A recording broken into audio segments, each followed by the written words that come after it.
الدوري السنة دي مجنون، مجنون. ال3 نقط بقى ييجوا بيطلعوا الروح دلوقتي.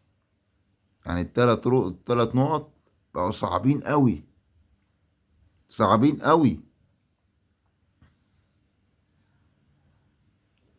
الأهلي اتعادل مع بيراميدز وخلاص، الأهلي كان هيكسب بعد ما كان مغلوب 2-0. هي بيراميدز دي فرقة برضو، أنا مش عارف أقول لهم إيه بجد والله العظيم. يعني أنتوا كسبانين 2-0.